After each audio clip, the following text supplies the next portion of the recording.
Hey guys, what's up? Welcome back to the channel. My name is Tony and this is the 15-Minute Gamer. Today we're doing something special. We're jumping into Elite Dangerous, but in full VR. And trust me, if you've never played this game inside a headset, you're about to see why this is still one of the best VR experiences ever made. Right, and a quick shout out to today's sponsor, Pimax. I've been using the Pimax Crystal Light for all my VR footage lately, and honestly, this thing has changed how I've played sim games. The clarity is ridiculous. You can read tiny cockpit labels, star map text, and even panels on the far side of the ship without leaning in. It's lightweight, super comfortable for long sessions, and the colours and sharpness just make Elite Dangerous look insane. If you're into your sims, flight, racing, or space, this is generally one of the best headsets you can get right now. If you want to check it out, I've dropped my link in the description. You get 3% off if you use my code. So, this is the part that instantly hits you with VR. I had never played Elite in VR. The cockpit feels real. I always felt Elite just didn't feel as good as Star Citizen. But once you're in VR, you look down and the whole ship surrounds you.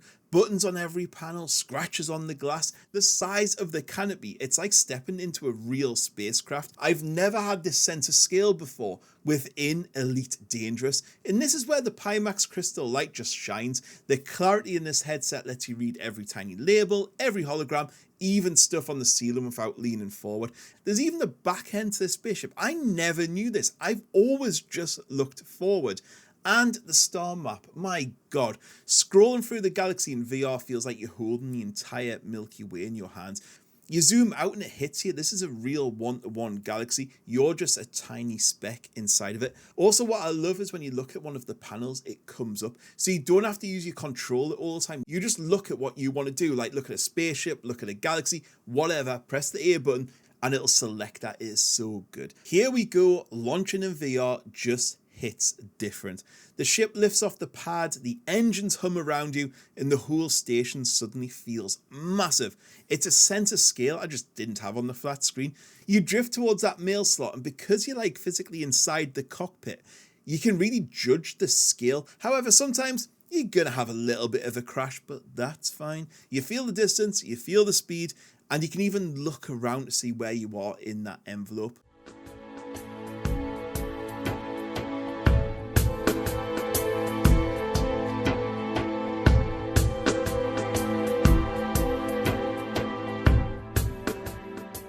And the second you blast into open space, everything just goes quiet. Just you, your ship, and the stars. It's really reminded me why I used to play Elite Dangerous. This game is nearly 10 years old, but in VR, it feels like it was released yesterday. This is where things get a little bit scary. I'm headed into a completely pitch black asteroid field.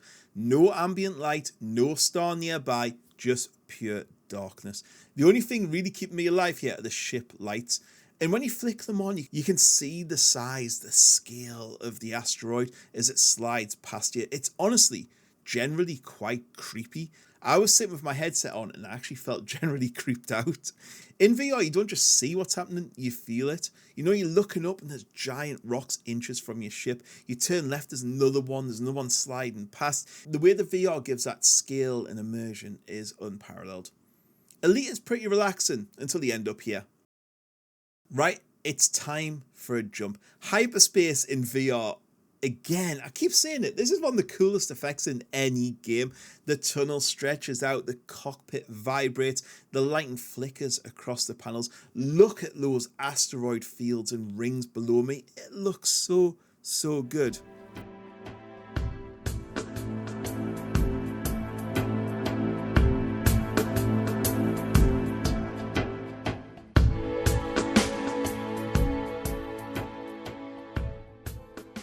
And here I am just dropping out beside an ice planet. I'm going to glide down and take a look. The lighting just hits the ship perfectly in VR.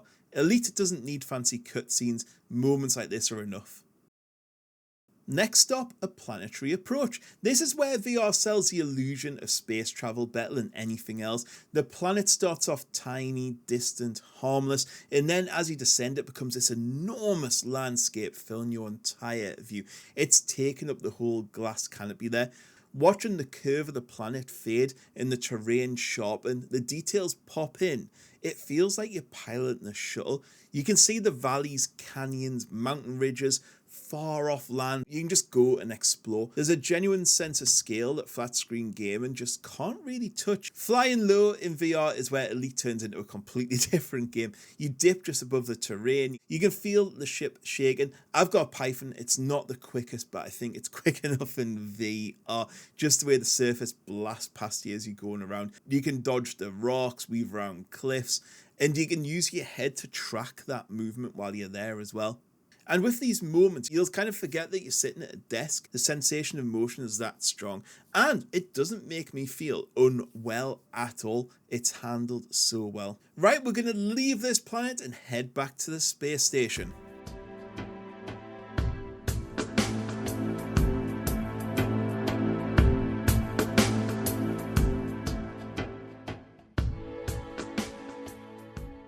I just love the way you're heading back over these rings. It looks absolutely beautiful. Rocks are drifting around you, shadows moving across the cockpit, the planet turning slowly in the background. It's stunning.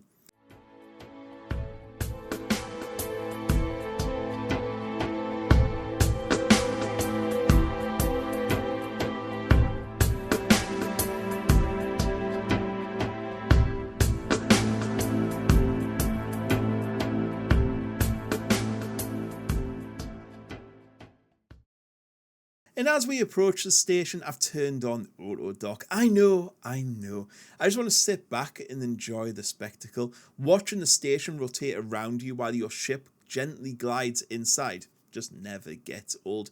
And also with VR, it's the first time I've kind of realised how detailed and massive these space stations are when you're physically inside them.